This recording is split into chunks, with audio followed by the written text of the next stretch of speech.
Manchester United will take on Arsenal in a pre-season match at the LA Rams SoFi Stadium tomorrow. Out in Los Angeles for us is our senior reporter Melissa Reddy. Good to see you, Melissa. You spent the day, didn't you, with United yesterday. What's the feeling in the camp then, in terms of the fact that they've decided to extend Erik ten Hag's contract?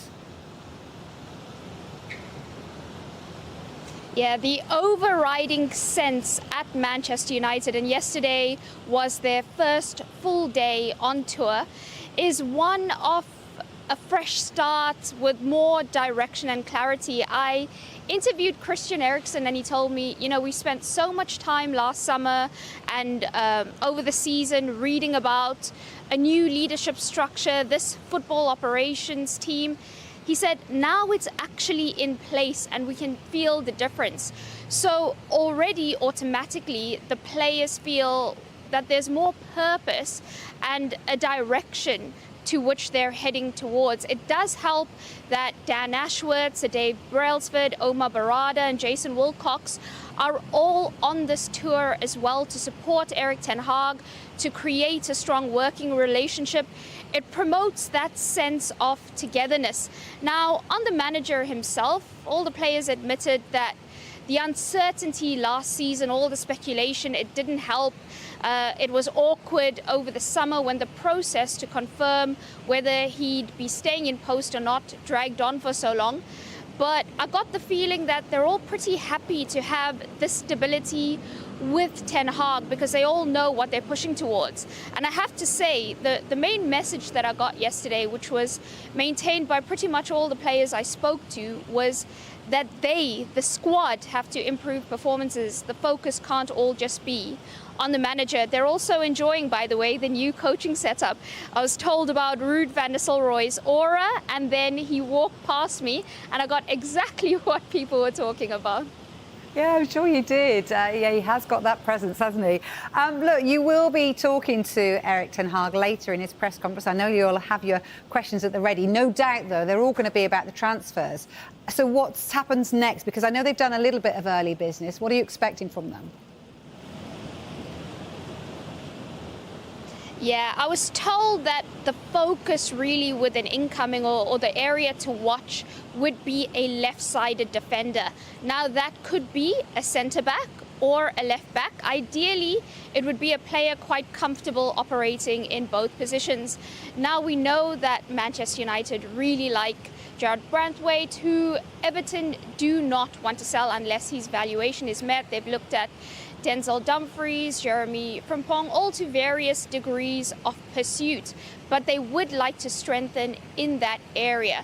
Now, they'd also like a midfielder, but ultimately what they can do in the market also depends on the moving parts of outgoings. Victor Lindelof's future, Scott McTominay, Aaron Wan-Bissaka, Jadon Sancho, who's still attracting a lot of interest. If those players move on, then there is room for United to be more active in the market. One player who we know won't be leaving is Harry Maguire, because he told Sky Sports News yesterday that he's had lots of talks with the club, and they've told him he's part of the future. OK, and in terms of Arsenal's future, because obviously United do play Arsenal, one player that could be coming in very soon, Ricardo Calafiore. What can you tell us about that?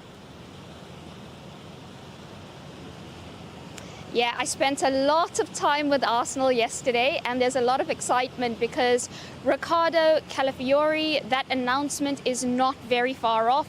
It's just the final formalities to get over the line now, you know, logistical planning to try and get him over to the States as soon as possible. Arsenal are desperate to try and integrate him.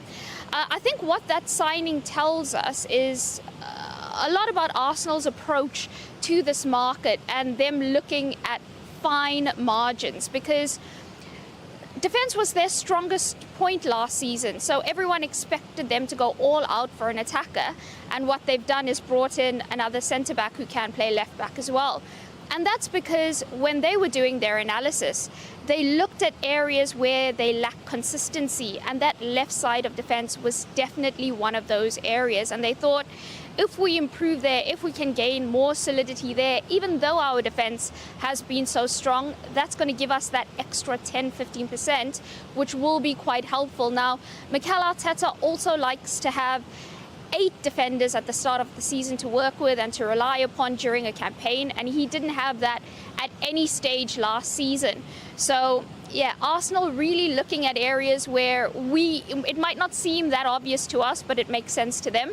Also, I think that Calafiori deal tells us a lot about the club at the moment, because it shows us they can get a head start on rivals for the players. They had a deal active before Real Madrid and stuff came alive to the prospect of getting him. They're also selling quite a good vision, and now the focus is on also selling well, as we've seen with Emile Smith-Rowe, who Fulham are on the verge of completing a club record deal for. They also want to secure moves to get more minutes for Eddie Nketiah and Reece Nelson. Okay, brilliant. Good to see you again, Melissa. Thanks for joining us.